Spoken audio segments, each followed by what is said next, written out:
¿De acuerdo? Entonces, ¿qué vamos a ver? El sistema operativo Windows.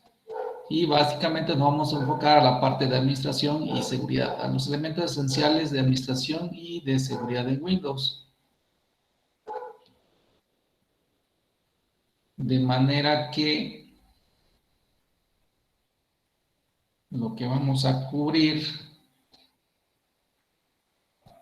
son, digamos, dos temas esenciales, hacer un repaso de lo que haga falta en cuestión, sobre todo la parte de arquitectura de Windows, cómo opera, y los aspectos de administración.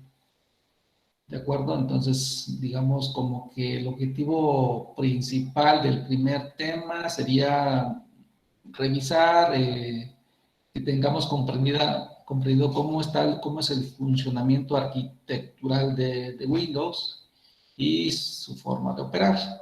Esa sería como la parte esencial en cuestión del primer objetivo.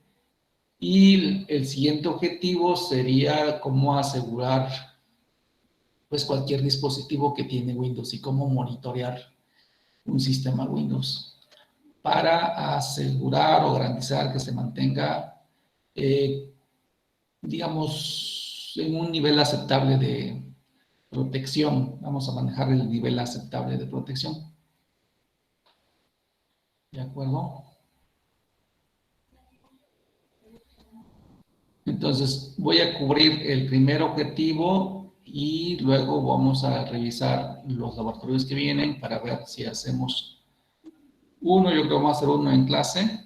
Vamos a hacer un ejercicio para ver qué tanto lo dominamos y todos estamos homogéneos en esa parte, o si hay alguien que desconoce algún aspecto de operación de Windows en cuanto al laboratorio se refiere, a lo que nos proponga el laboratorio, ¿no?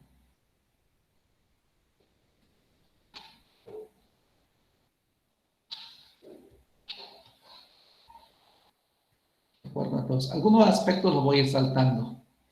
Ya si alguno de ustedes me dice, esa parte no la conozco, pues les pido que abran el micrófono y me hagan esa observación y checamos lo que sea necesario. ¿Sí?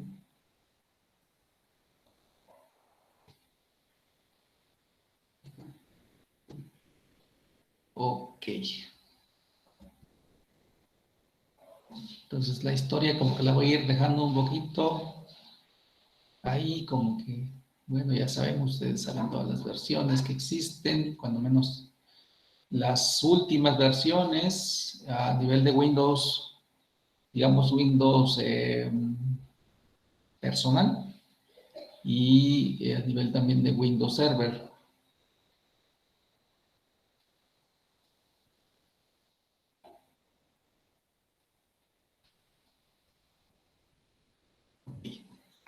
Entonces me voy a entender aquí porque, bueno, el tema lo amerita en la cuestión de vulnerabilidades, qué es lo que sabemos, y básicamente aquí sería como para reafirmar que si tenemos toda esa información, eh,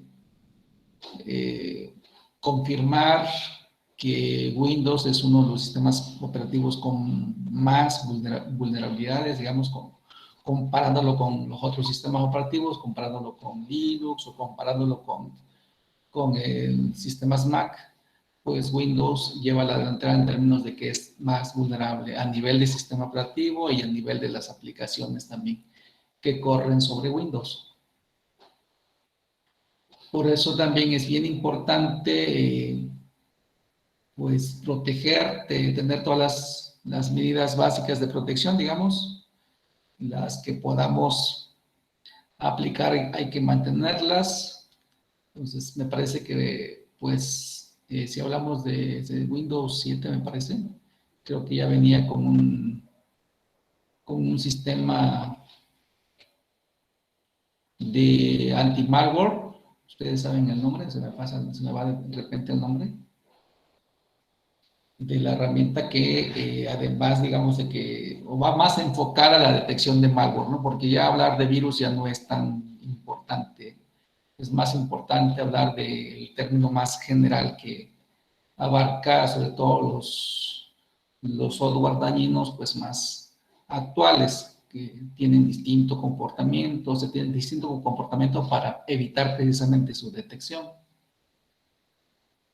Entonces, ¿qué nos recomienda? Pues tener precisamente eso, una herramienta que detecte cuando menos el malware más común.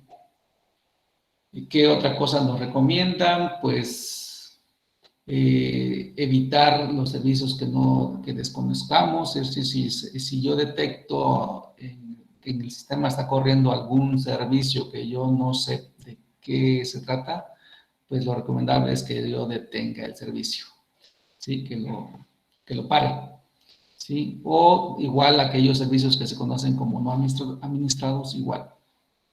También aquí entra el hecho de que si es posible que pueda poco a poco ir identificando para qué sirve cada servicio que tiene habilitado Windows, pues revisar si lo necesito y si no lo necesito lo detengo, lo deshabilito más que lo detengo, ¿sí? Son dos cosas distintas.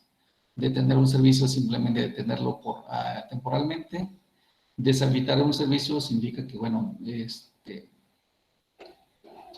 lo desactivo, no lo desinstalo, lo desactivo para que no funcione a menos que yo me dé cuenta o que en un momento posterior me dé cuenta o determine que lo necesito. Son dos situaciones que pueden suceder, o alguna de esas situaciones puede suceder.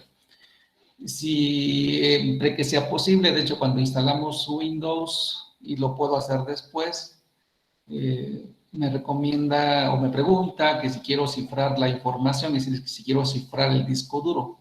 Eso es muy recomendable, sobre todo si manejo información sensible, delicada o importante. Debería cifrar la información para que no cualquiera la pueda descifrar, sino solamente quien entra al sistema, ¿no? Es decir, quien entra localmente al sistema o tiene los privilegios, la forma de autenticarse ante el sistema, así que puede descifrar la información. Ajá. ¿Qué otra cosa nos recomiendan? Pues establecer una política de seguridad lo suficientemente fuerte.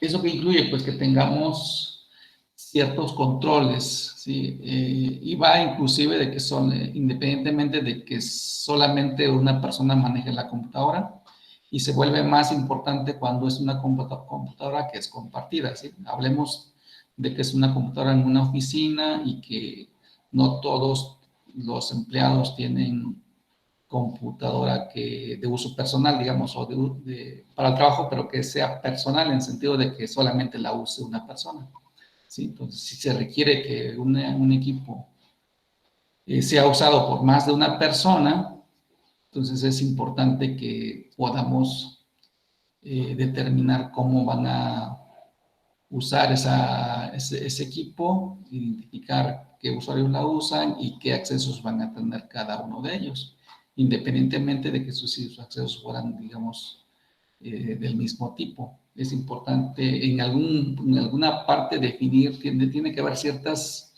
diferencias en cuestión del tipo de información que manejan.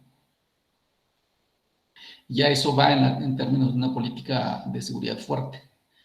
Además del uso de un firewall. Si el firewall lo tenemos ahí, su función es distinta a hablar, es parte de una política de seguridad, pero su función del firewall es el control de acceso de las aplicaciones, ¿sí? De las aplicaciones que corren a través de la red, ¿sí? ¿Qué es la parte importante del firewall? Pues determinar a qué aplicaciones le damos acceso a que entren a nuestro equipo, a llevar a cabo alguna operación. Mientras que la política de seguridad está enfocada a los usuarios que entran al sistema directamente o localmente, ¿sí? Lo mismo, algo similar tiene que ver con los permisos compartición de archivos. Es decir, si compartimos archivos en red, a esa parte tiene que ver con eso. Si desde mi computadora yo algunas carpetas las comparto o algunos archivos los comparto con otros usuarios a través de la red, pues se recomienda que se establezcan los permisos necesarios, los que se requieran, no abrir los permisos, ¿no? Abrir los permisos no tiene ningún sentido, sino es el control precisamente, lo que yo quiero que cómo quiero que se acceda a un archivo o cómo quiero que se acceda a una carpeta. Sí, algo similar sucede con las contraseñas. Y lo último, creo que el mismo sistema ya lo hace desde cierta versión, me parece que ya no nos deja entrar directamente como administrador, sino como un usuario estándar, ¿no? Pero bueno, voy a hacer un ejercicio ahorita para ver cómo andamos en cuestión de contraseñas fuertes. Primero, simplemente voy a hacer dos ejercicios, voy a aplicarles dos ejercicios. Uno es de contraseñas fuertes y el otro tiene que ver con cómo las manejamos, ¿no? Entonces les voy a hacer una pregunta muy simple y se trata de que me digan simplemente sí o no, levantando la mano. Vamos a ver, de los 25 que están ahorita, se supone. Vamos a ver cómo hacemos para que los vea todos.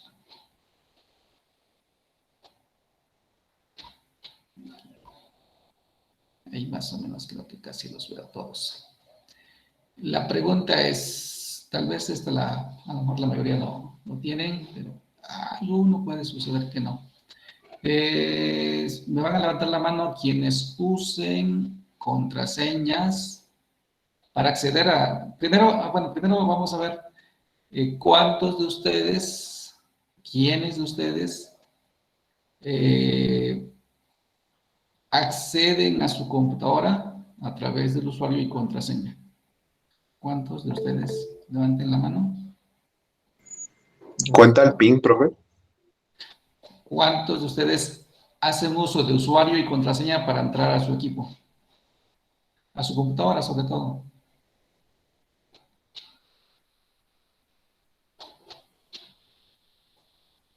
Ok. Veo a... Ahí lo tienen, déjenla ahí tantito. Y déjenme ver.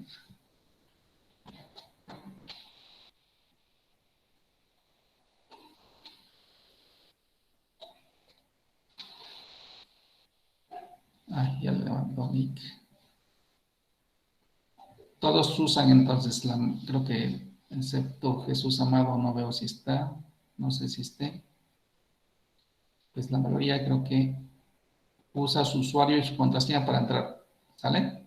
A ver, bajen la mano, por favor. Bajando la mano. Nick. Ok, gracias. Ahora, la contraseña que usan, ¿qué nivel de complejidad tiene? Vamos a ver cuántos, voy a hacer la pregunta con una complejidad mínima. ¿Cuántos tienen una contraseña que solamente se compone de letras y números? ¿Quiénes usan contraseñas que solamente usan letras y números?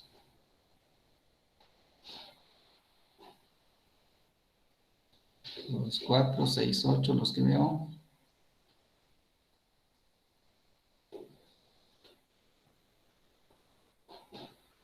A ver, acá cuántos veo.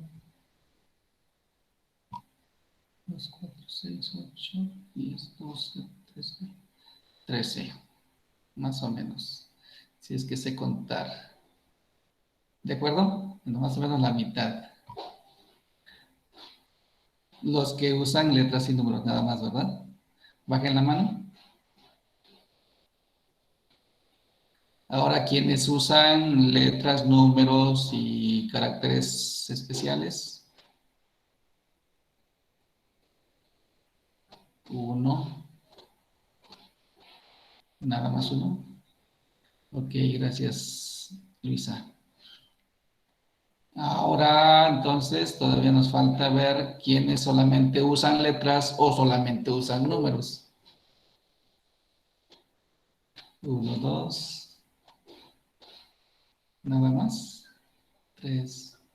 Ok, entonces tenemos de todo, ¿no?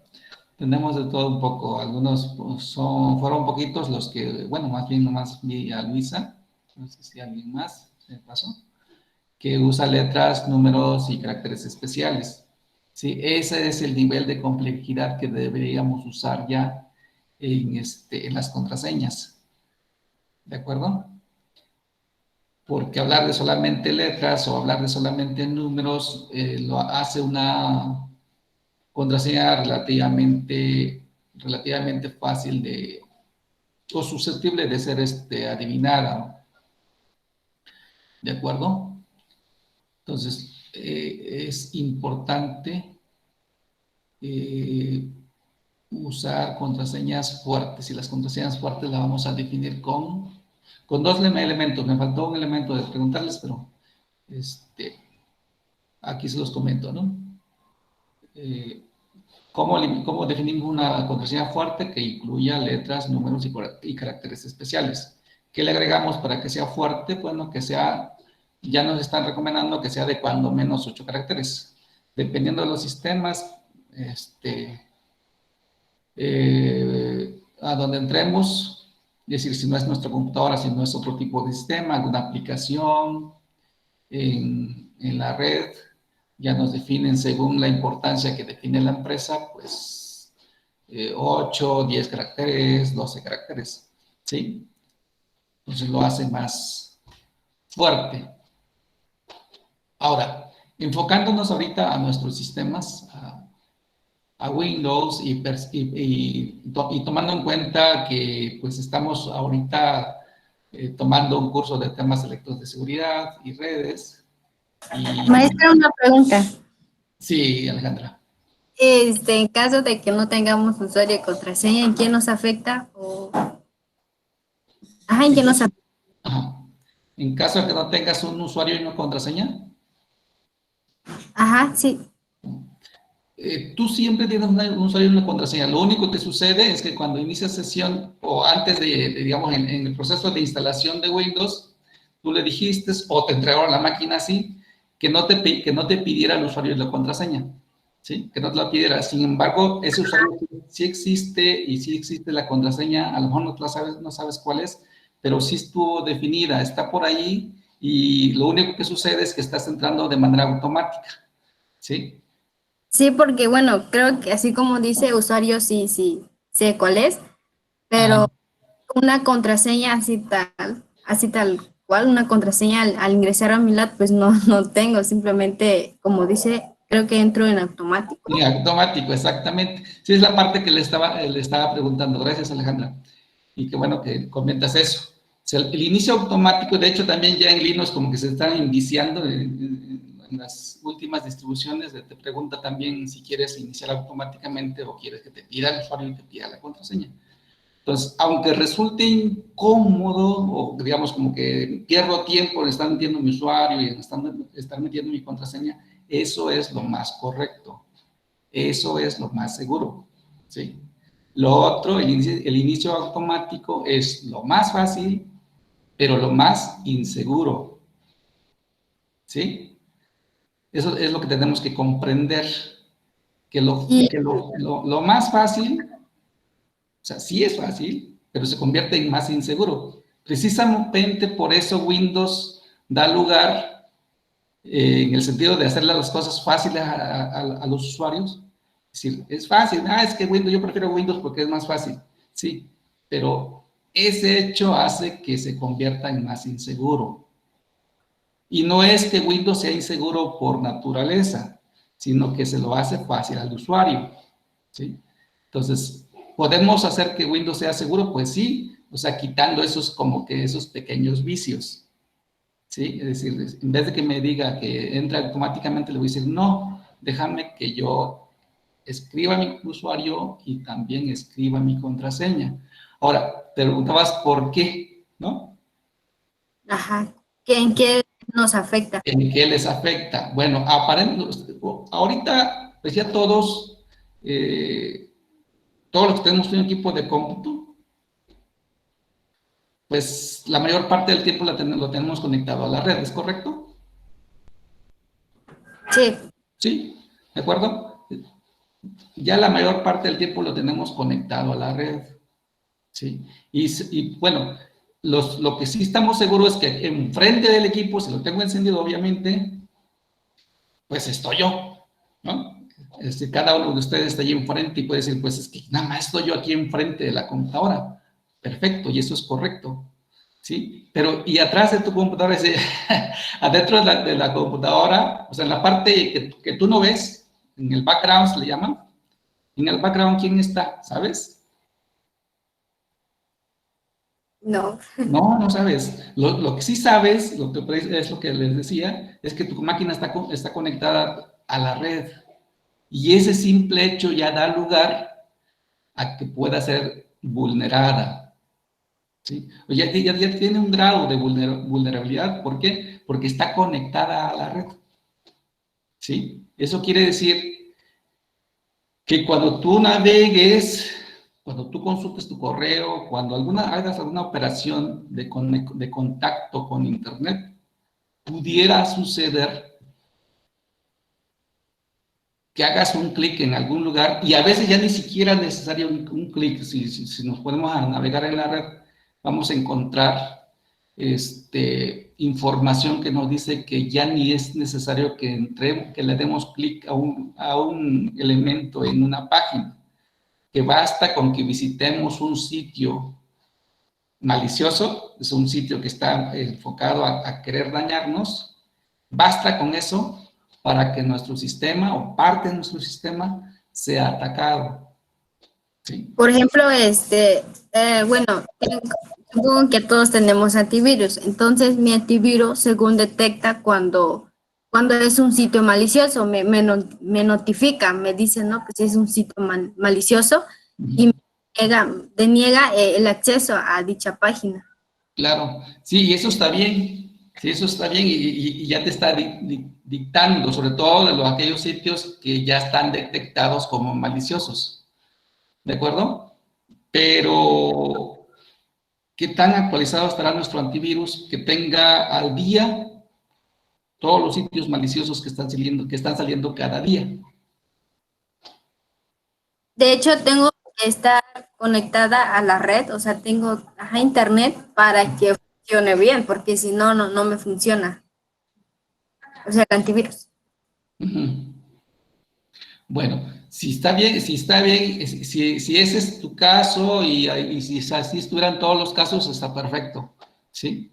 Pero lo que sí debemos mantener es que siempre va a haber un riesgo, bajo, mediano o alto, ¿sí? Digamos, en tu caso, tú dices, es que mi antivirus me detecta cualquier sitio que es malicioso o medio malicioso y me para, ya no me deja entrar. Pues está bien, entonces tú estás en un nivel bajo de riesgo, ¿sí? Pero pudiera ser que otros no, ¿sí? ¿De acuerdo? Sí. O pudiera ser que tú tienes tu antivirus, puede haber muchísimos escenarios, ¿no? Yo ahorita solamente voy a contar, les podría platicar de algunos elementos lo más comunes, ¿sí? Tu antivirus está actualizado y entonces te detiene el acceso a cualquier sitio. Pero, y esto simplemente lo digo así, no quiere decir que tú lo tengas, ¿no? Pero te olvidaste de actualizar tu sistema operativo o te olvidaste de verificar que tu navegador esté actualizado.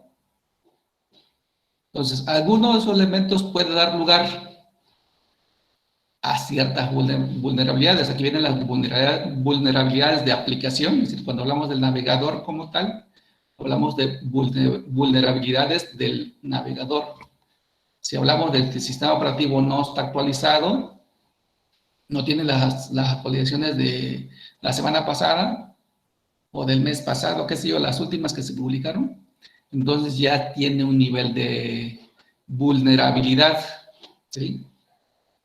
Quiere decir que ya tu sistema, mientras no lo actualices, mientras no instales la última actualización que se publicó, puede estar propenso en todo ese tiempo a que pueda ser afectado es decir, pueda ser explotadas algunas de las vulnerabilidades detectadas para un sistema que no tiene la última actualización que corrige ciertas, lo que se llaman como las puertas traseras o las fallas, pues, del sistema.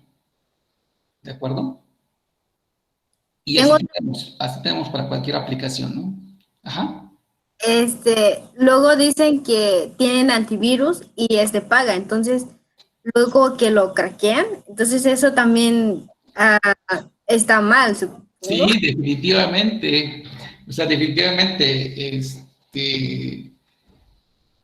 la misma parte, el mismo programita craqueador ya puede traer algo gratis. Es decir, no, es decir hay una cuestión que se maneja mucho y aplica, diciendo que no todo es gratis.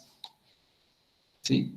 Entonces, aunque tú digas, es que yo no tengo para pagar un antivirus, mejor voy a bajar el craqueador del antivirus, ¿sí? Y lo descargas porque te encontraste una página donde está, para que descargues el programa que te va a ayudar a quitarle el candadito, digamos, para que puedas instalar ese antivirus o la actualización. Pero ¿qué pasó? Que ese cuate que te está regalando el crack, pues te está regalando otra cosa más para que él tenga acceso a lo que él quiere. ¿Sí? Sí. Entonces, ese es el problema, que a veces, inclusive, desde el mismo Windows, ¿no? Muchas veces, por alguna razón, tal vez borramos el sistema operativo, lo volvemos a instalar porque algún problema sucedió y lo reinstalamos, pero ya no lo reinstalamos como a partir del original porque lo descuidamos, X, y decimos, bueno, pues que nos instalen cualquier otro, ¿no? Un Windows pirata. Bueno, ese Windows pirata ya trae muchísimos riesgos de que traiga algo adicional. ¿Sí? Y otra pregunta, ¿usted qué antivirus recomienda? Ninguno en especial, todos son iguales, o sea, no hay ningún antivirus que resuelva todo.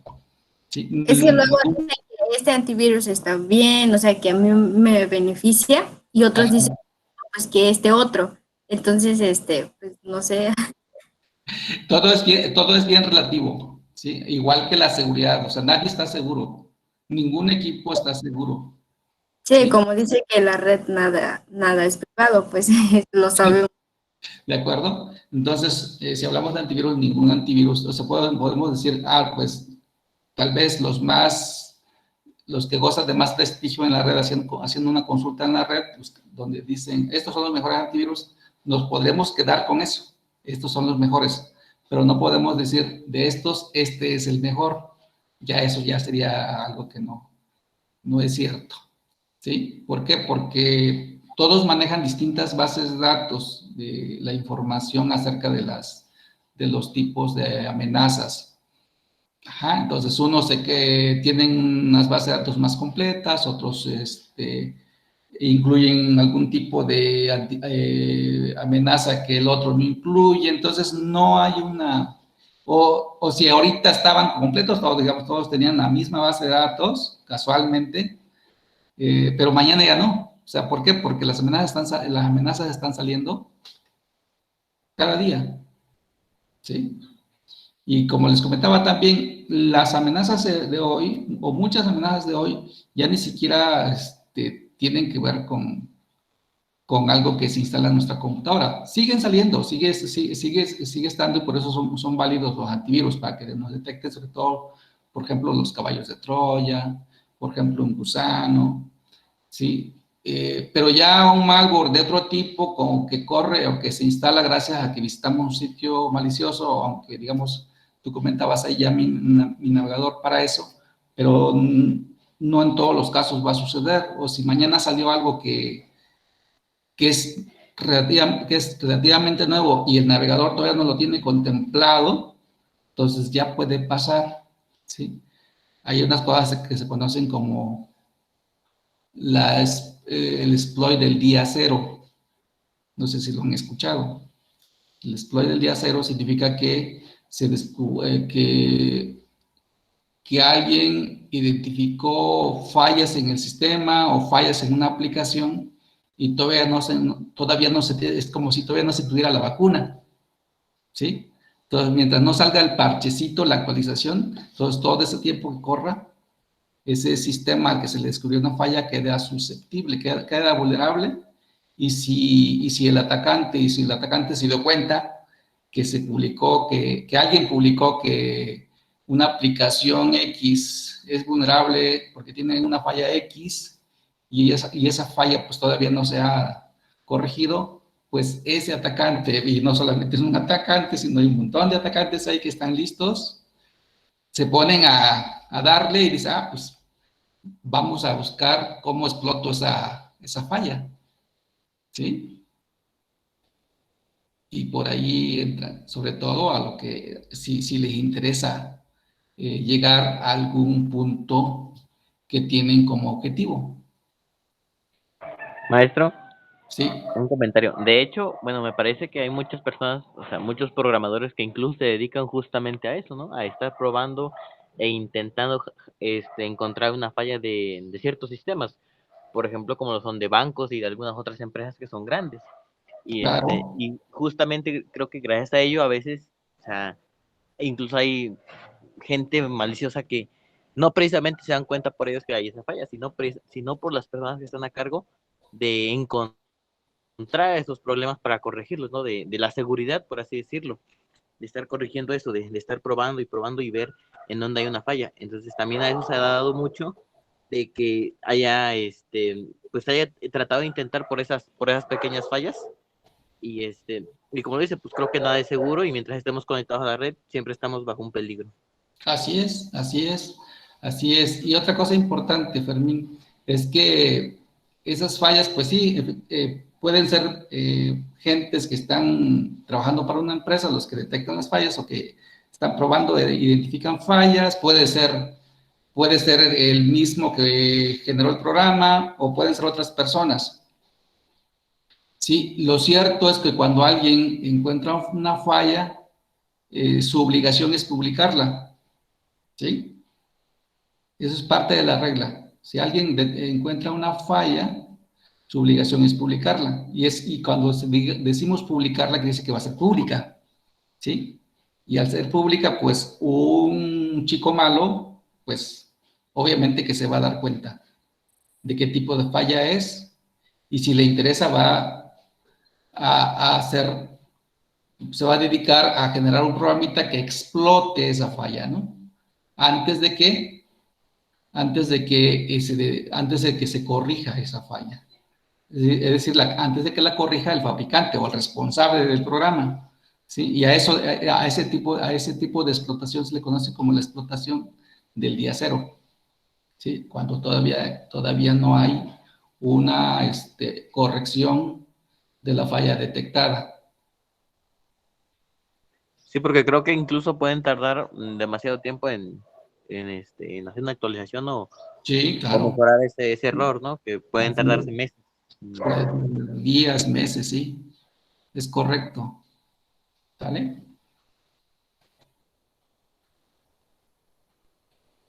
Bueno, Alan, ¿quieres participar? De hecho sí le iba a preguntar algo, Ajá. más o menos así, como lo que decía mi compañera Alejandra, de que si un antivirus era mejor que otro. Ujú. Am, He visto que también otros preguntan y así en la red, Sí. y he visto unos antivirus que, como decían, tienen más funciones y no sé qué tanta cosa, o tienen prestigio. Ujú. Y hay algunos que sí convienen más que otros porque, bueno, yo personalmente pienso eso porque algunos son más livianos para el sistema, porque hay unos que, o sea, como dice usted, no son necesarios, pero consumen muchísimo, ¿cómo se puede decir? Recurso. Muchos, muchos recursos de la computadora que no son Ujú. necesarios. Exactamente. Sí, de hecho, como que ese es un parámetro que puede medir, que puede usarse para decir este es mejor que este. Eh, a mí cuando me preguntan, bueno, yo prácticamente no uso Windows, ahorita lo estoy usando precisamente porque por la práctica que vamos a revisar, pero cuando hacía uso o revisaba algún equipo Windows de alguna persona, eh, podía darme cuenta o pude darme cuenta, creo que no creo que haya mejorado en ese aspecto, no sé, ustedes deben tener mejor opinión que yo de Ujú. los antivirus que conozco. Por ejemplo, a mí nunca me satisfizo Kaspersky, es muy famoso, pero usa muchos recursos que alenta mucho la red, ¿no? No, bueno, cuando lo conocí así era. No sé si hoy ha mejorado en ese aspecto. Sí, yo Sí, antes también usaba, pensé así de que, pues este es mejor y este es mejor, y ya los descargaba. Y no, estaba peor la computadora. Y ahorita, y ahorita pues estuve checando y se puede decir que hubo varias opiniones compartidas que a fin de cuentas es uno, como se puede decir, el mejor antivirus. ¿cuál De es? que, o sea, uno mismo, pues, Ah, claro, claro. para no estar checando ahí páginas que se ven sospechosas y así. Así es. Y pues ya, de hecho, el mismo antivirus que trae el Windows, es el Windows Defender, Ah, ándale, exactamente, el Windows Defender. ajá, y yo lo estoy usando y pues la verdad sí me ha funcionado Puede porque, ser suficiente, ¿no? Puede ser ajá, suficiente con las herramientas complementarias que tengamos. O con las medidas que tengamos también, que apliquemos, ¿no? En las medidas complementarias. ¿De acuerdo? Entonces, definitivamente así es. Otra situación también que luego se daba, yo no sé si sucede actualmente, es que para asegurar que nuestra máquina esté bien protegida, le ponemos dos antivirus. Y lo que logramos con eso es que pues, quede peor la cosa, ¿no? ¿Por qué? Porque entre antivirus, pues se confunden. Un antivirus detecta a otro antivirus como una amenaza y lo detiene o te manda a decir, sabes que aquí hay una aplicación sospechosa. ¿Sí? Y están consumiendo recursos ambos. Entonces, ¿qué sucede con nuestra máquina? Que se vuelve una tortuguita. ¿De Sí, acuerdo? profe, y de hecho luego trae la opción de acelerar o de que checar que el aceleramiento de nuestra máquina, pero sale peor, Sí, justamente por esa razón, porque al haber dos antivirus están consumiendo mucho más recursos. Y también suele suceder con los antivirus que son en línea, como lo comentaba mi compañero, sí. ya que pues al igual a veces también no los actualizamos o simplemente la versión que tú tienes no está actualizada y también por ahí podemos tener un peligro. Así es. Entonces hay muchos riesgos por ahí. ¿Sale? Maestra, tengo otra duda. Dime, Alejandra. Bueno, no es respecto a Windows, sino que es respecto a Facebook. Ay, ajá. Es que luego, según vi, que cuando aparece esa opción de si quieres verificar tu personalidad en Facebook, Ujú. son que no es recomendable entrar a esas páginas o checar eso. ¿Qué piensa al respecto? No sé. Bueno, Si, si te sales de Facebook, ya estás en algo sospechoso. ¿Sale? Si te sales de Facebook, de que estés en una página que no es de Facebook y te está diciendo que si quieres corregir algo de Facebook, ya no hay que hacerle clic. ¿Sí? Entonces, lo que sea de Facebook, dentro de Facebook, en cuestión de seguridad, en cuestión de protección. ¿Sí? Pero si estás fuera y te está diciendo, y te está invitando a proteger tu Face, no, ya es sospechoso.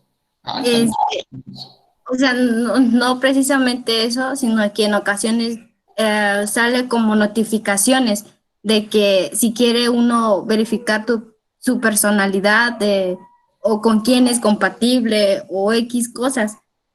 No sé si lo ha llegado a ver. No lo he checado, no lo he llegado a ver, pero lo que hay que tener cuidado ahí en términos de notificaciones es que si es una notificación precisamente de Facebook, ¿sí? Es que creo que se refiere a, por ejemplo, maestro, Ajá, está navegando en Facebook sí, y a veces aparecen anuncios, sí, los típicos anuncios de Facebook, ya sí, sea por los cookies o X razón. Mi ujú, compañera creo que se refiere a cuando ahí mismo, donde luego aparecen anuncios, ujú, aparece como realiza este test, ahí en el mismo Facebook. sí, Realiza este test y vas Para a ver, ver lo para que ver decía qué tal ya pasa el de siguiente la año. personalidad. ¿Qué tipo de pan eres, por ejemplo? Ya ven que estaba de moda eso. Verifica quién es tu media naranja. Y ya te salen tus amigos ahí, ¿no? ¿Cuántos hijos te sí, trae? Creo pero que se refería.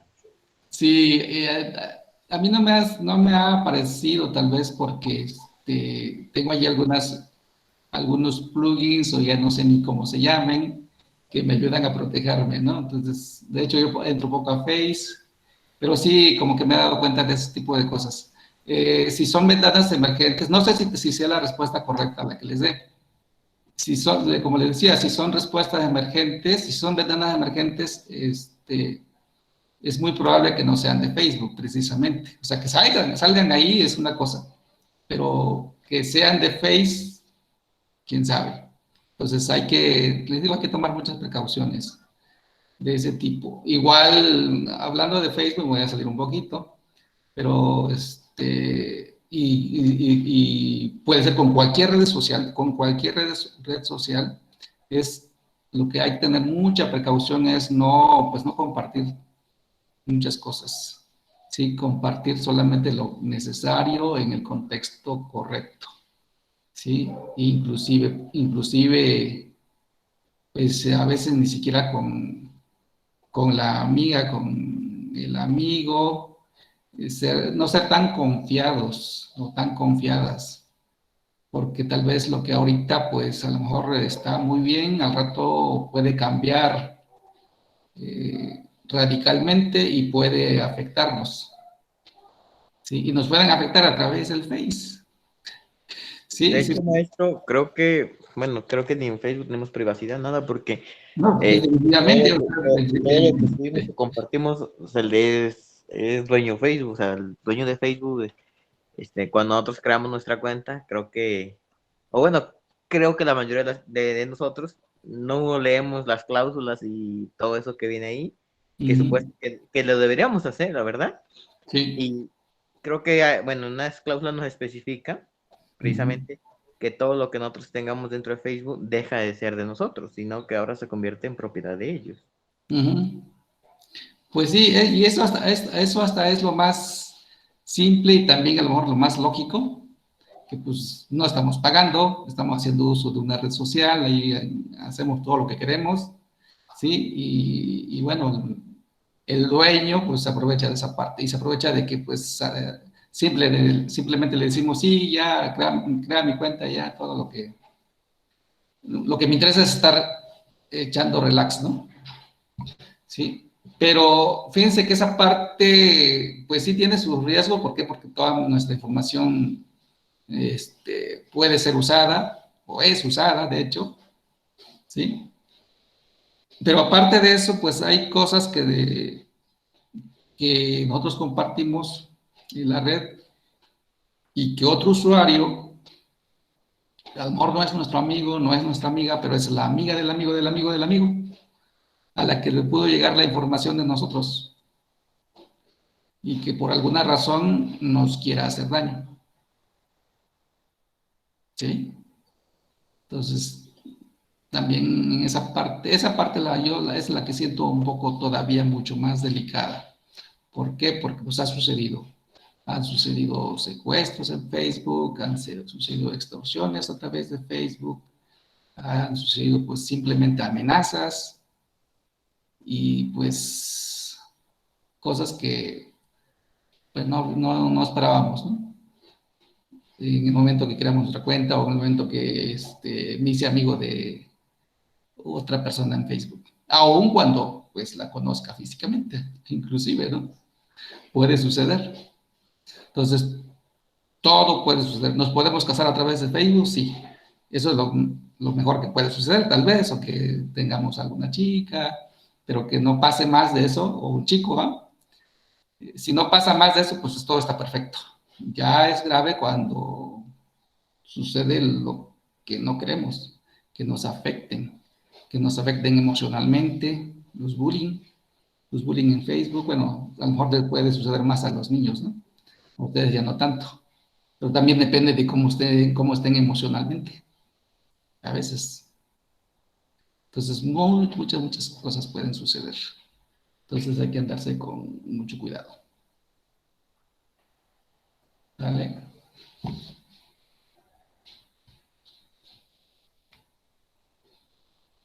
¿Algo más?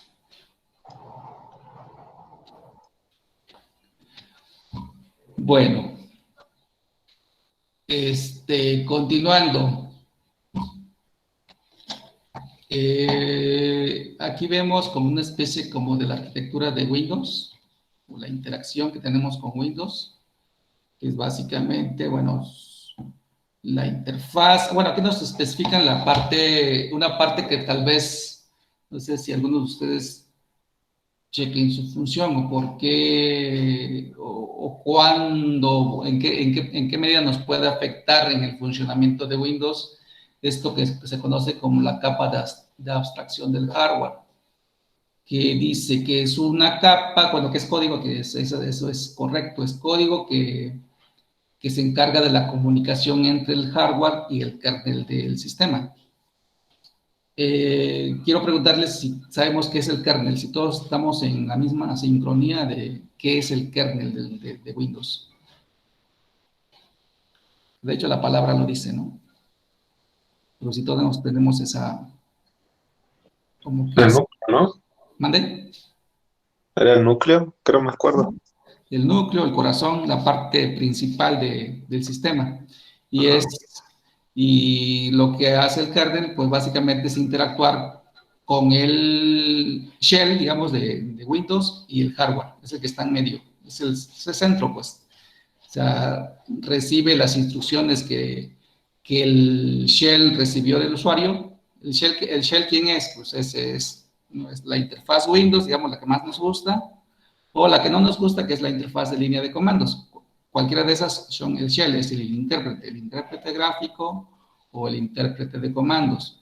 Esos toman lo que le dice el usuario, es decir, toman un movimiento del mouse o toman un comando que escribió el usuario y lo traducen a una forma que entiende el kernel.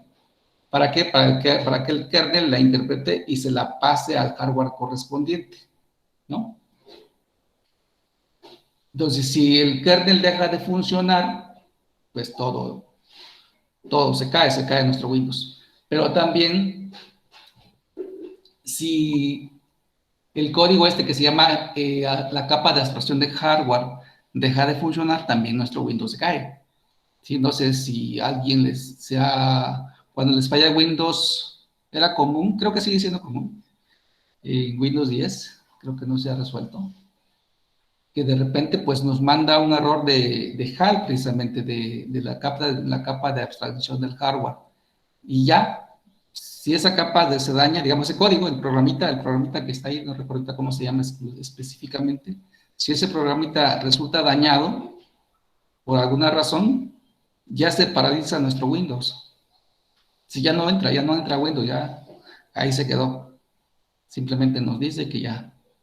O tal vez intente recuperar y si nos va bien, a lo mejor recupera, pero en la mayoría de los casos requiere una recuperación de Windows, ¿no? Como para leer el sistema de instalación. ¿De acuerdo? Entonces es fundamental esa capa y bueno, complementado el kernel, pues es, si el kernel, y el kernel como tal, el kernel así se llama, de hecho, cuando menos lleva ese nombre insertado en el nombre del programa de Windows, así lo podemos localizar debajo de Windows System 32. Se llama kernel 32, me parece, o por ahí, ¿sí? si ese archivito, si ese programa se daña o lo borramos, no lo podemos borrar, pero si se daña ya, se cayó nuestro Windows. ¿De acuerdo? ¿Por qué? Porque es el que platica con el hardware. Y si no hay quien que platique con el hardware, no podemos hacer nada.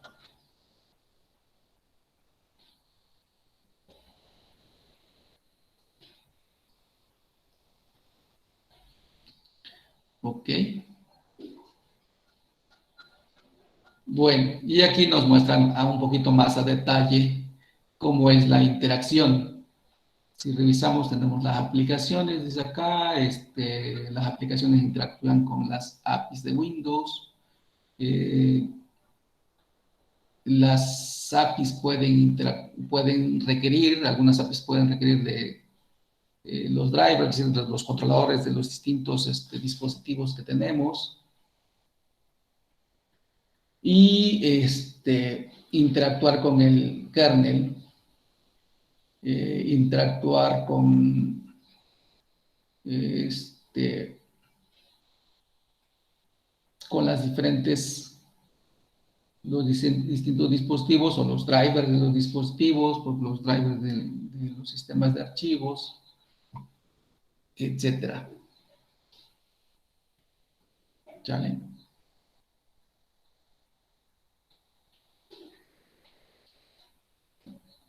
¿Alguna duda hasta ahí?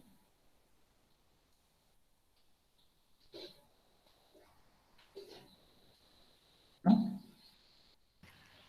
No. No, Muy bien. Después de esta parte, otra cosa que es importante que también la tengamos más o menos homogénea son los distintos sistemas de archivos que nos va a soportar un sistema de Windows. ¿Sí? ¿Cuáles son? Pues de entrada el sistema de archivos que, digamos, que por default instala el sistema que estemos usando y desde Windows 7 y un poquito antes, desde Windows XP, que ya no se menciona por aquí tal vez, ya el sistema de archivos que se manejaba era NTFS, ¿no? Pero, también soporta obviamente los sistemas más viejitos. Los sistemas más viejitos es el FAT. Gracias a ello las memorias más comunes pues las lee nuestro Windows.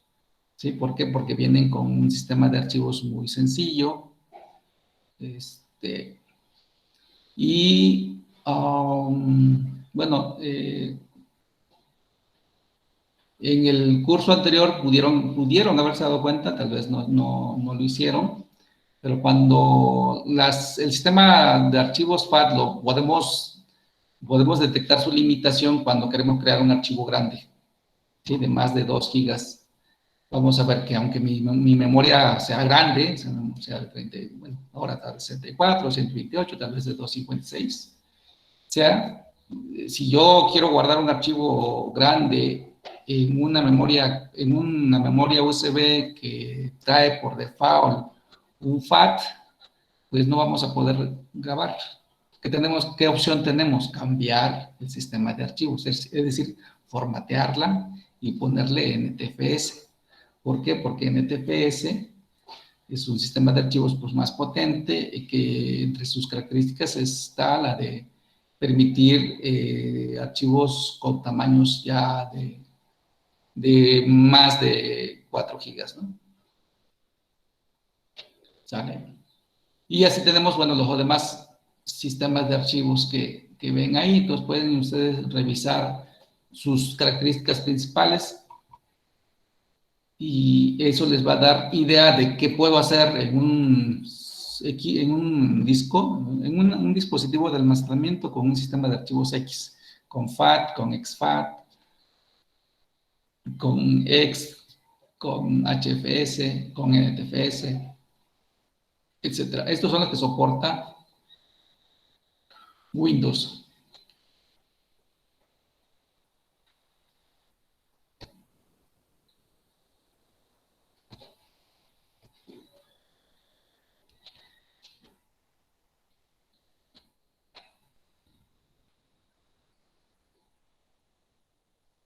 Pero otra cosa también es importante, la manera en cómo cambia o cómo las dos maneras ahora, a partir de hace como 5 años o tal vez un poquito más, de cómo es el proceso de arranque de Windows, ¿no? El proceso común era a través de BIOS. No sé, todos estamos con la misma sincronía en cuestión de qué cosa, cuál es la función de BIOS o dónde lo localizamos. ¿Y qué cosa es UEFI? ¿Alguien me puede comentar algo al respecto?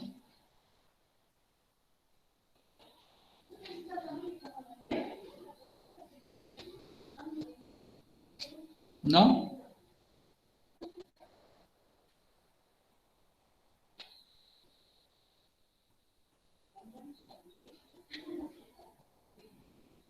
Mm, yo me acuerdo que es como para ver cómo se inicia tu programa, ¿no? Bueno, el sistema operativo. Está operativo, sí. Sí. Igual, sí, adelante, adelante. Este, según yo puedes modificar ahí cómo quieres que arranque, qué procesadores. Creo que desde ahí se les puede hacer overclock a algunos, ¿o no? Como dices, a ver, ya no te escuché lo último. Ah, es que luego unos quieren como sacar al máximo, Provecho. ajá, y como que Ujú. le aumentan más el voltaje y cosas así. Ok, para eso sirve, bueno, eso lo que, esas características las encontramos en el BIOS. El BIOS era, digamos, vamos a llamarle así, era la principal forma de definir cómo arrancaba nuestro sistema. O nuestro sistema, si tuviéramos más de un sistema instalado, o quisiéramos tener más de un sistema instalado en nuestra computadora, ¿sí? A través de BIOS. ¿Qué es BIOS? Pues es, de entrada, es una memoria de solo lectura que ya trae cargada el equipo y ahí trae definida una serie de parámetros. Entre ellos vienen precisamente que detecte el disco duro, el tipo de disco duro, el tipo de interfase, que detecte qué procesador tiene instalado, que me pueda decir, que me pueda ayudar a decidir o trae por default cómo arrancar, si arranca por el disco duro, si arranca por la unidad SD, si arranca por USB, si arranca por la red, tiene varias opciones, ¿sí? Y pues les decía, en los sistemas recientes, en los equipos recientes, no en los sistemas, no en los sistemas operativos como tales, sino en los equipos, en las computadoras recientes, a partir de hace 5 años o un poquito más, se agregó una función adicional que tiene que ver con la seguridad en el arranque, ¿sí? ¿Por qué se inventó esa nueva forma? Precisamente porque muchos virus como tales, tenían como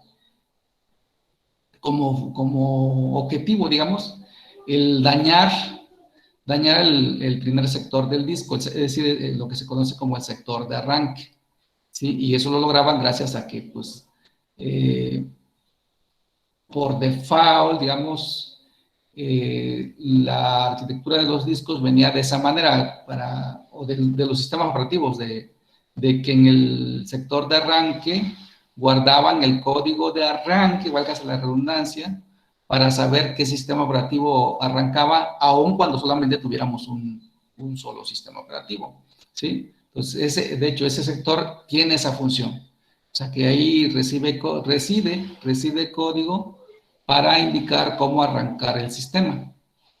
Pero bueno, se determinó que esa forma no era muy segura porque los virus podían modificar ese sector, podían usarlo para guardar ahí información que lo primero que hacían, de hecho, los virus era pues dañar ese sector y entonces con eso tiraban ya el sistema.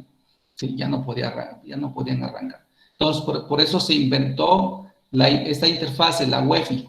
La UEFI viene a dar una mayor seguridad a los sistemas porque ya no usan el primer sector como tal. Entonces ya es un código que viene, que se crea, pero ya no necesariamente en el sector de arranque. Entonces eso le da un nivel mayor de seguridad a nuestros sistemas. ¿sí? Entonces, y se inició precisamente con los Windows. Los Windows a partir de, no recuerdo si la versión 7 o la versión 8, ya empezaron a salir con poder hacer uso de la interfaz Wi-Fi para guardar precisamente allí la información de arranque del sistema operativo. Cuando empezó a salir esa forma de arranque, por ejemplo, en los casos de Linux a veces empezó a haber problemas de cómo instalo este Linux en esta computadora que tiene un Windows y no me deja instalarlo, ¿sí?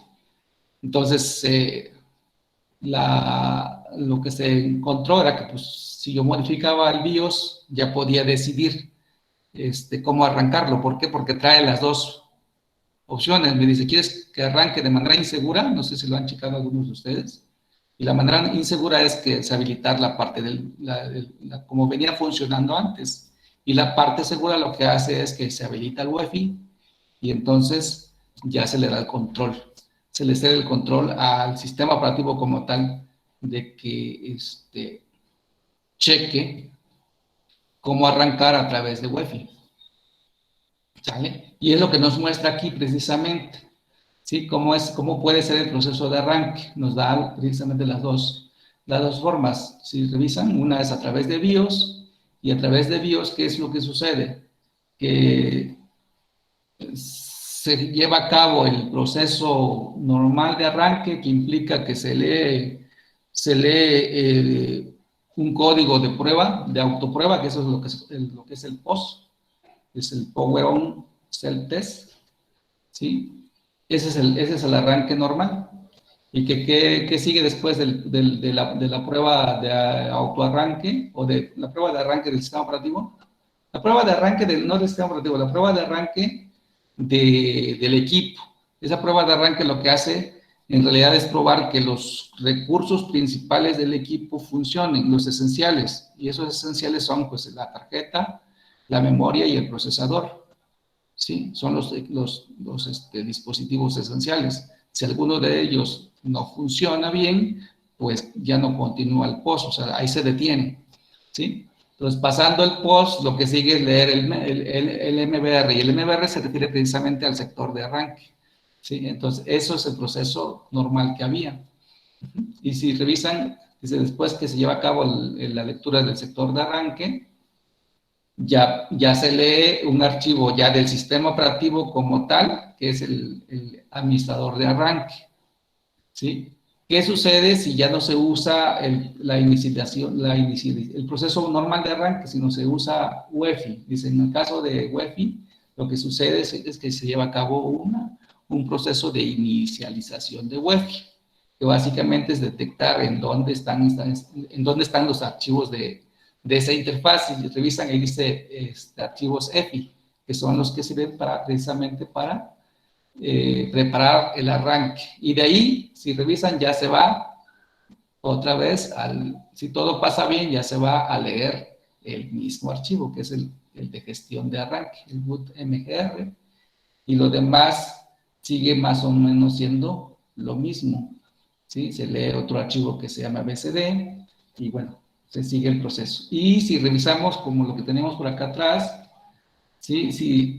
Vemos que lee el archivo de kernel, es el corazón del sistema, pero el corazón del sistema pues lo que hace primero es verificar la capa de hardware, la capa de abstracción de hardware.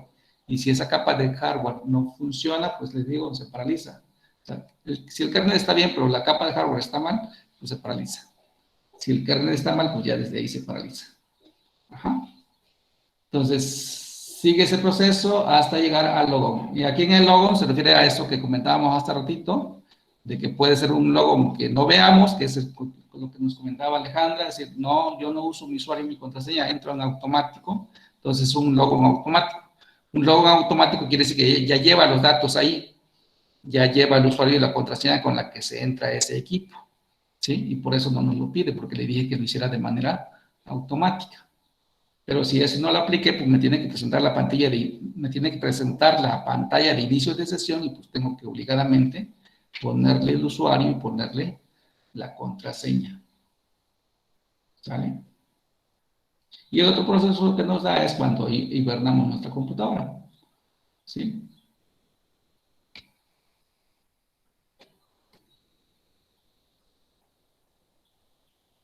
Que de aquí también sería importante comentarlo como algo adicional, que a veces, no sé si ustedes le han llegado a preguntar, oye, ¿qué es mejor? ¿Que yo apague mi computadora o que simplemente la deje hibernando? ¿Sí? ¿Ese es el término? Pregunto.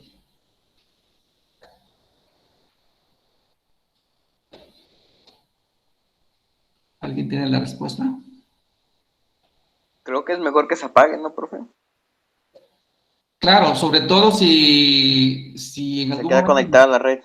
si nos movemos, sobre todo. Es decir, si necesito moverme y necesito llevarme mi computadora, entonces es mejor que yo la apague. Si no me muevo, entonces podría ser suficiente que la deje en el otro estado, ¿no? Maestro, pero por ejemplo, en dado caso que, aunque no nos movamos, por ejemplo, digamos que, yo digo, la voy a poner, la pongo hibernando y la dejo así un día, mediodía, o no sé, toda una noche, o 2 días, ¿le afecta algo a la máquina? Porque me parece que había leído una parte donde me decía que afectaba un poco. Afecta un poco porque, ¿por qué? Porque sigue funcionando una parte precisamente para mantenerla viva, ¿sí? O sea, lo que hace es que trabaja con recursos al mínimo, es decir, lo mínimo para que puedas saber en dónde te quedaste, ¿sí? O sea, no es una afectación mayor. La afectación mayor se va, bueno, o la afectación mayor se va a dar si, como les decía, si generas un movimiento, o sea, te trasladas de un lugar a otro, aunque sea localmente, ¿no? Es decir, la misma ciudad. Tienes y si te da ese mal hábito de decir, nada más la voy a hibernar y ya me voy a Seúl, o me voy a mi tierra y me la llevo así.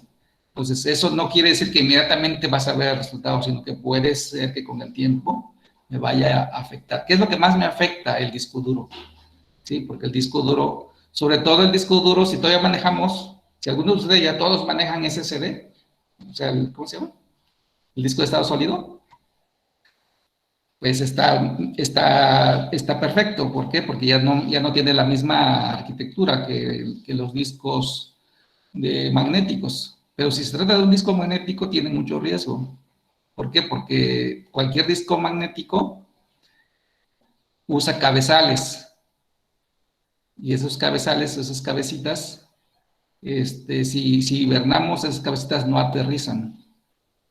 ¿Sí? Se quedan ahí como que volando, ¿sí? Esperando una instrucción, precisamente cuando les queremos despertar la computadora. Entonces, cualquier movimiento brusco les puede afectar, ¿sí? Como que pega, ¿no? ¿Sí? Y eso a la larga puede dañar el disco duro. ¿Sí? No quiere decir que sea inmediato, pero sí puede afectar si yo me tomo ese mal hábito de que siempre o la mayoría de las veces hiberno. ¿Vale?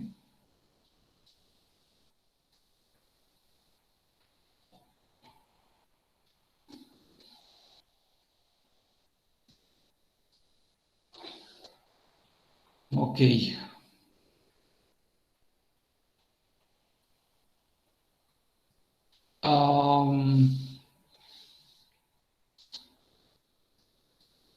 ¿Qué más tenemos?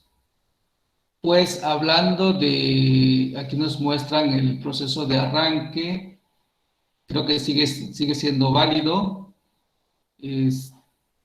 Bueno, yo no he revisado ahorita en Windows 10, no me he puesto curioso, pero quiero pensar que sigue manteniéndose más o menos la misma forma de configuración del sistema, del arranque normal, de arranques de prueba o de diagnóstico o arranque selectivo.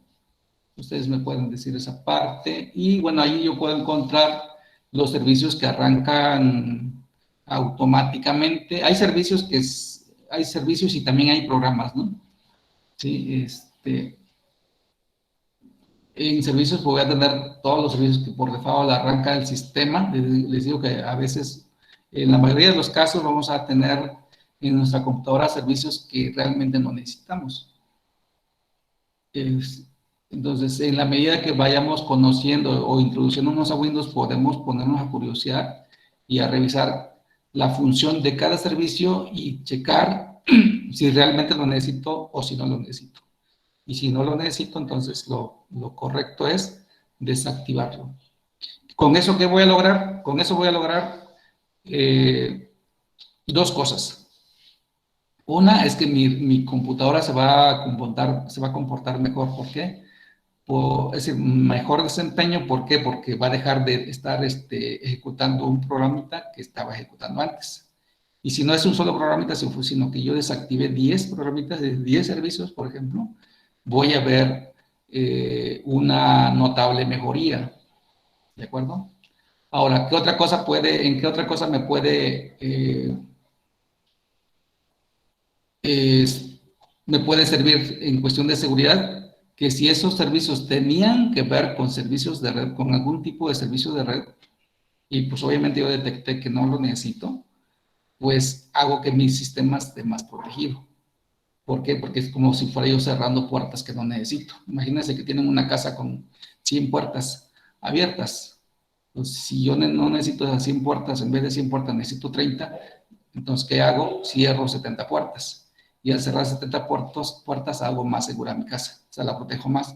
Si podían entrar gente no autorizada por 100 puertas, ahora solamente pueden entrar por 30. Ya protegí, ya tengo vamos a llamar, un nivel medio de protección porque protegí una cantidad de puertas. Entonces, esto mismo sucede en la computadora. Mis puertas son lógicas, porque como comentaba hace rato, estamos conectados a la red y entre más puertas cierre, es mejor. O sea, si no necesito puertas abiertas, hay que cerrarlas. ¿Sí?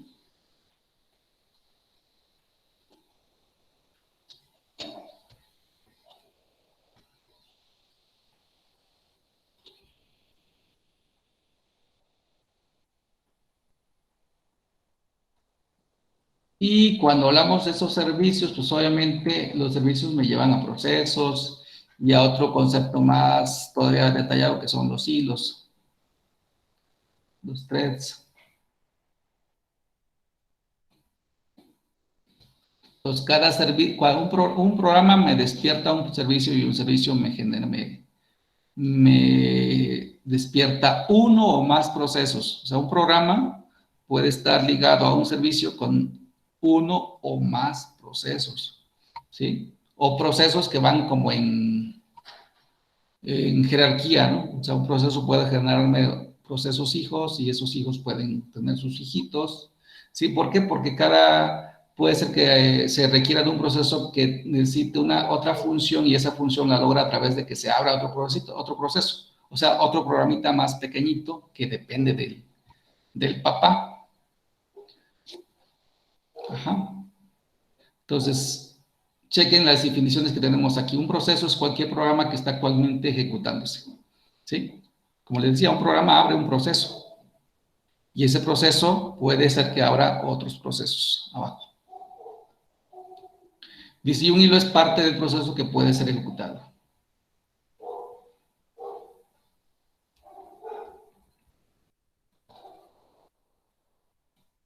¿Y qué más tenemos? Dice, en Windows, múltiples hilos pueden ejecutarse al mismo tiempo. ¿Cómo checamos esta parte? Pues desde el administrador de tareas. Desde ahí podemos revisar cómo es el comportamiento. Y relativo a este tema, me parece que viene por ahí una práctica en la que se usa una suite, ¿no?, que es de Windows, pero no viene instalada por default, es de Microsoft, pero no viene instalada por default. No sé si alguno de ustedes la haya usado. Creo que no recuerdo si se las comenté, creo que sí, en cómputo forense, que es la suite de... Ay, se me fue el dato. Y que trae un conjunto de herramientas precisamente para revisar a detalle muchos aspectos que tienen que ver con los procesos y aspectos de seguridad de Windows para poder precisamente afinar mi sistema. Y para detectar también aspectos que pudieran estarme afectando, o que pudieran afectarme, o que afecten simplemente el desempeño del equipo, ¿no? O sea, que me estén afectando el procesamiento, que me estén afectando la memoria, o que me estén afectando el disco duro, ¿sí? Y que pueda corregirlos. Sys Internals es la suite. Entonces, de ahí vienen una serie de programitas. ¿Por qué? Porque el administrador de tareas me da esta ventanita, que seguramente ustedes la conocen. Y ya desde ahí, pues, puedo ver, ¿no? Algunas cosas. Vamos a ver. ¿Qué puedo ver? No sé. A ver.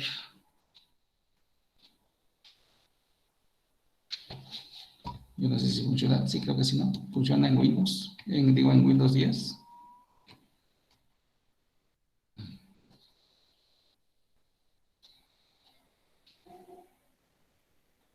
Ahí está, ya me había asustado.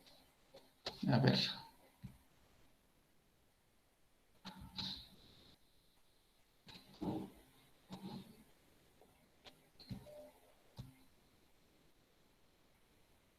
¿Alguien ha usado el administrador de tareas? Sí, profe. Sí. Sí, profe. Perfecto. Entonces, ya aquí nos da alguna información, ¿sí checan? Y Sí. cuando vemos que nuestro sistema de plano se cae, pues voy a buscar aquellas aplicaciones que pues, me están afectando. Y que si no las necesito, pues las detengo. ¿Sale?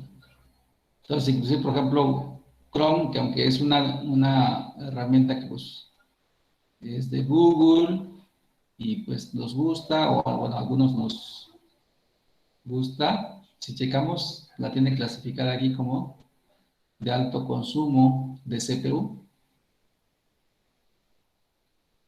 ¿sale? Sí, profe, de hecho hay navegadores mucho más ligeros, con menos consumo de recursos y que también son muy buenos para lo que realizamos. Ajá. ¿Tú cuál usas? Yo tengo uno que se llama Brave. ¿Cómo se llama? Brave. Brave, la aplicación, el navegador No, o el en el sistema. navegador, sí. Ah, el navegador. Ah, no había escuchado hablar de ese, ¿eh? Voy a checar si existe para Linux. Ajá. Entonces, es lo que tenemos, esto es importante cuando, pues, sobre todo cuando vemos que nuestro sistema se vuelve lento, ¿no? Es empezar a ir a revisar cuando menos acá Sí, profe, de hecho, mucho menos consume mucho menos recursos que Google y que los demás, que como Opera y Safari y todos sí. ellos, Brave consume mucho menos recursos y es una buena opción para cuando, como lo dijiste, cuando nuestra máquina se pone lenta o cuando por lo Ujú. mismo tenemos muchas cosas ya en ella, ¿no? Pero sería muy bueno, al menos de mi parte yo lo he ocupado y creo que me funciona muy bien hasta ahorita. Sí. Pues yo lo voy a checar si funciona, si hay para Linux, porque el Chrome con Linux, cuando menos pues con los dos Linux que he checado, con Linux Mint y con Fedora, cuando tengo muchas pestañas abiertas, llega un momento que me paraliza la máquina, ¿no? Entonces tengo que tirarlo para que ya vuelva a la normalidad, porque me genera muchos procesos, por cada pestañita me genera un procesito, y entonces pues, obviamente es donde consume memoria y me consume procesador, y yo creo que eso es lo que hace que la tire en un Sí, momento profe, dado. luego se traban también por ejemplo, con el internet también luego se atoran por eso, justamente por todos los procesos que tiene abiertos. Así es, sí, y a mí pues, me gusta tener muchas ventanas, muchas pestañas abiertas, aunque no las use. Es que a veces son pestañas de nuestro interés o así. Yo también así me sucedía. Y Sí, luego se traba mi máquina, así que busqué opciones. Y ajá, sí me salió un poco bueno, o bueno, yo al menos de mi parte creo que sí, salió bien. órale. Muy bien. Pues bueno, aquí les muestro, si checan, aquí tenemos un montón de procesos. Entonces, estos procesos pues, están ligados a servicios. Entonces, lo que tengo que hacer es, les digo, primero hay que documentarse, porque no podemos, una es probar, ¿no? Y cuando veo que ya si mi máquina se trabó o ya no hace algo, pues ya digo, algo le pegué allí, ya tengo que detectar qué servicio fue. Pero la otra es documentarme primero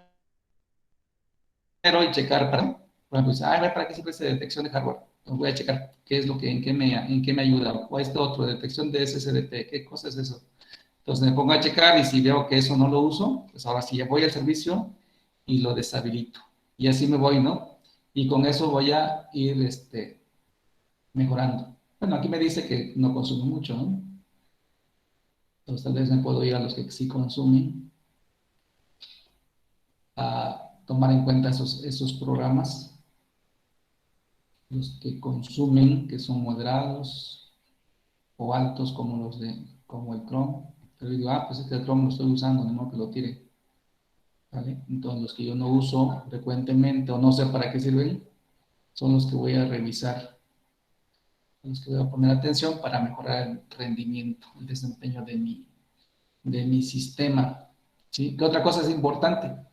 Yo no, a mí no me ha pasado, pero sí, ¿qué tal si están en su máquina y les aparece otro usuario que pues, obviamente no son ustedes? Y ahí está, es el fantasma. Pues definitivamente que si nada más yo estoy usando la máquina, pues tendría que decir, ¿sabes qué? Pues este usuario no es de aquí, es de por allá, ¿sale? Ok.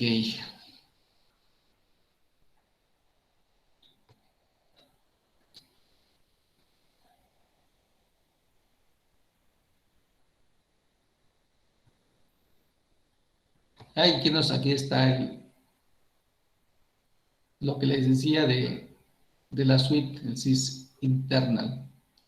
Bueno, aquí nos habla del mapa de RAM, que sería, yo creo que esta va a ser una herramienta que se sirve para visualizar cómo se está asignando la memoria. Aquí nos está mostrando un ejemplo, cómo está siendo usada o asignada a cada proceso o aplicación.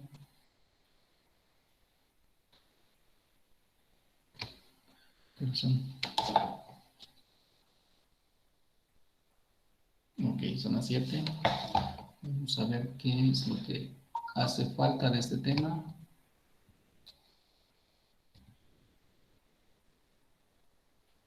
Bueno, el otro aspecto, no lo voy a tocar mucho, básicamente acá, si alguien,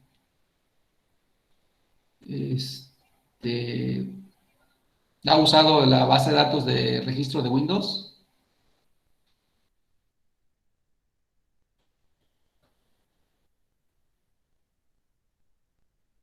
¿no? Sí, Sí, Hugo, ¿para qué la has sí, usado? apenas lo usé porque un error de no sé, cuando fue una actualización de Windows Update, ya no me dejaba escribir ahí en el buscador donde dice escribe aquí para buscar. Ajá, Escribía, estaba escribiendo y tecleando y no me dejaba. ajá. Así que tuve que crear ahí unas cosas que vi, no me acuerdo dónde, pero sí sirvió. Investigaste, ¿no? Sí, Sí, que investigaste. Efectivamente, la base de datos del registro de Windows, pues ahí está todo. Todo lo que instalamos, desde las aplicaciones que instalamos, ahí se lleva un registro de cada aplicación, de la forma de arranque de cada aplicación, de lo que queremos que arranque al inicio, ahí lo encontramos, todo, ¿vale? Entonces, ¿y qué más está dentro de ahí? Pues les digo, yo no tengo mucho contacto con Windows, pero cuando tenía contacto y sobre todo hablando de virus, mucho tipo de malware, sobre todo hablando de gusanos o otro tipo de spyware, hacen uso del registro de Windows para ocultarse en lo más recóndito o poder estar variando o tener respaldos, digamos, de ubicaciones donde se instalan sus aplicacioncitas para que se mantengan vivos, ¿sí? La característica de los gusanos y de los spywares es mantenerse en el sistema la mayor parte del tiempo, o sea, que sea muy difícil de erradicarlos. Entonces, Eh, pueden encontrar la documentación que precisamente para facilitar su eliminación es preferible irse al registro de Windows y con las información que tengamos de cómo identificarlos, nos vamos y empezamos a deshabilitar cada clave donde encontramos un rastro del virus de acuerdo a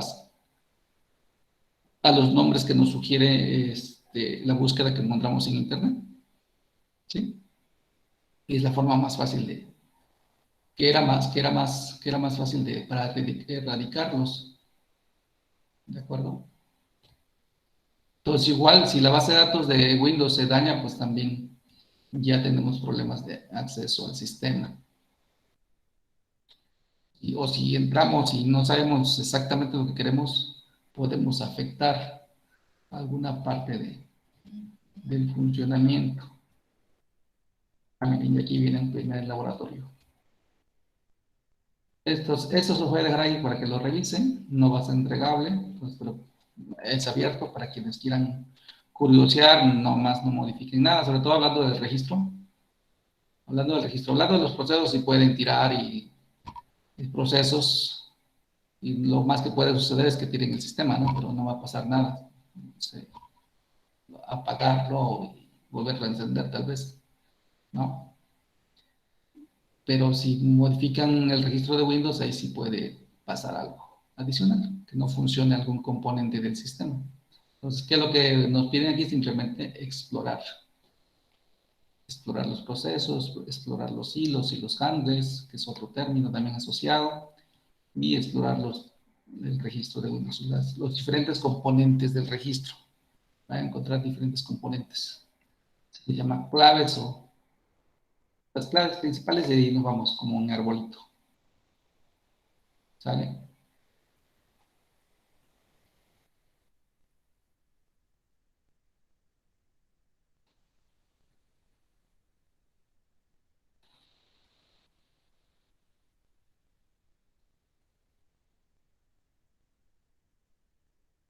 Ok. Entonces, hasta aquí, cerrando el tema anterior, ¿alguna pregunta adicional?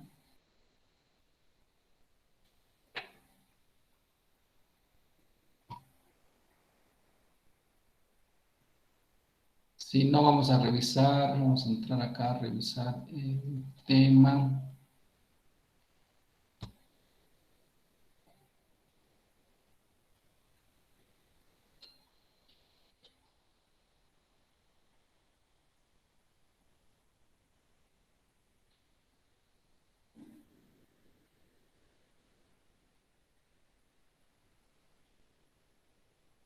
Recuerden, si quieren cambiar a español, aquí está. Aquí están los idiomas. Y creo que sí está el español. ¿Sí? Ahí está. Profe, Sí. ¿puede mandar el enlace de la página? ¿Cómo dices? ¿Puede mandar el enlace de ¿No, esa página? ¿No tienes la plataforma? Sí, pero el enlace. ¿El enlace de la plataforma? Ajá, es que hace rato me quise meter y me marcaba error en la página. ¿Te marcaba error? ¿Sí Sí, pudiste acceder o no pudiste acceder? ayer sí pude, pero hoy en la mañana ya no pude. A ver, espérame tantito. Ahorita intentas otra vez. Vamos a ver cuál es la página. Acuérdense que la página es simplemente www. Estoy escribiendo. Acá.com. Ahí está. Maestra, una pregunta. Sí, Alejandra. Para subir el archivo, o bueno, cada práctica, ¿qué nombre le ponemos? No sé si lo identificó en la estructura del trabajo porque no lo encuentro. Ahorita nos vamos otra vez para allá. Espérame tantito. Nada más déjame checar acá qué laboratorio, si viene otro laboratorio aparte de este. Y ahorita te atiendo. Tu duda. Vamos a ver. Nos quedamos aquí en repaso de Windows. arquitectura y operaciones. Aquí directamente a laboratorios. Operación. Laboratorios. Del 2, viendo esta actividad. Explorando procesos. No, pues nada más viene este. Este entonces no vamos a revisarlo. Yo creo que el lunes vamos a revisar algunos de estos. A ustedes les dejé el 2, 2, 1, 10. Y en clase vamos a ver el del uso del PowerShell. Y lo que nos dé tiempo el lunes. ¿Sale? El lunes, el martes. Sí, el lunes, ¿no?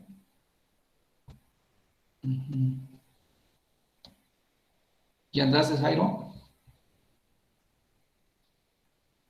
Ya, profe, gracias. Bueno, a ver, Alex. Ya estamos aquí en la página principal. Te voy a poner como estudiante. Sí, es la página que ven ustedes. Hasta el final tenemos las tareas. Si quieren, se les puedo poner al principio. Sí, aquí está la que van a entregar ya. Bueno, que va a estar ya está lista, me parece. Sí, ya está lista. Y si pasa, no sé qué más. A ver, y la voy a modificar un poquito para que ya podamos ver desde ahorita. ¿Qué me preguntabas? Que si ¿Cuál es el nombre con el que vamos a subir la práctica? el nombre, con cualquier nombre, ¿no? Dice ahí. Ahorita vamos a revisar también. Aquí está la plantilla. Aquí les puse la plantilla para reporte de las prácticas. ¿Sale? Es una plantilla general. Les puse, bueno, tiene unos errorcitos. Tiene unos ejemplos aquí como de redes. Pero bueno, básicamente tiene que ver con los pasos. Vamos a revisar ahorita la práctica para que veamos cómo la estructuraríamos. Pero más o menos tendría este formato. ¿Sí? Que implica que si me piden comandos, especifico el comando y pongo también el resultado. ¿Sí? ¿Por qué les pongo esta parte como plantilla? Porque en el curso anterior algunos de ustedes, no todos, decían, para hacer esto hice esto y ya, punto.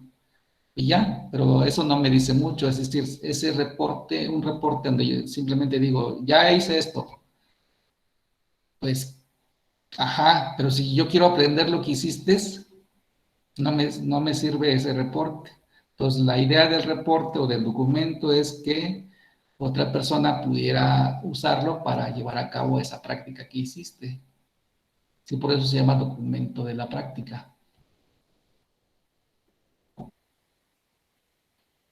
Pensé que era Windows. A ver, ahí está. Vamos a ver si nos deja.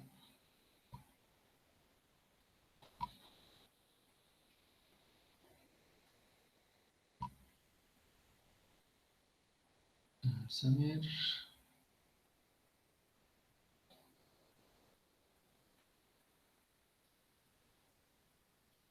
La primera tarea la vamos a editar.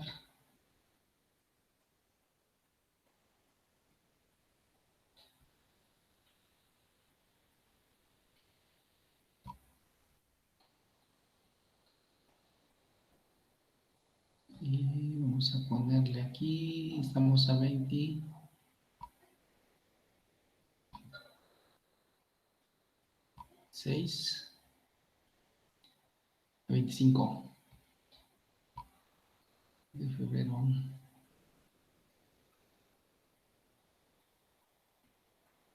Ahí está. Y la guardamos.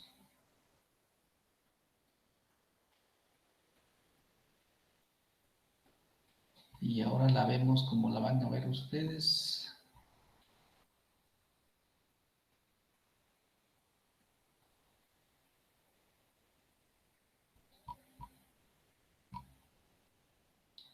Entramos a la tarea. Recuerden que el contenido lo vemos el contenido de la práctica lo vemos entrando al contenido del curso. Y este es el número de práctica.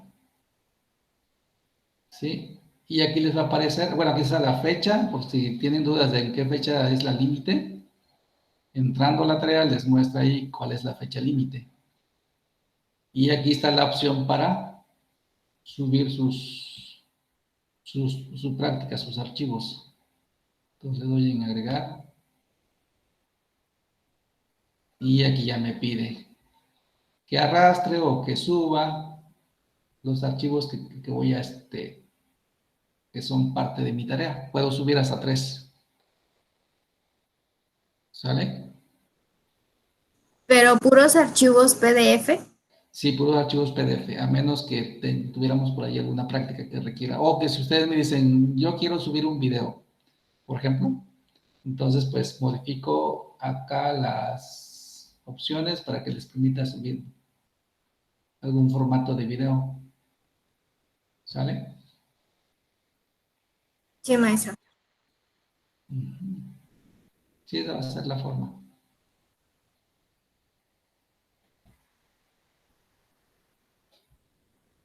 Ok. Bueno, no sé si haya más dudas.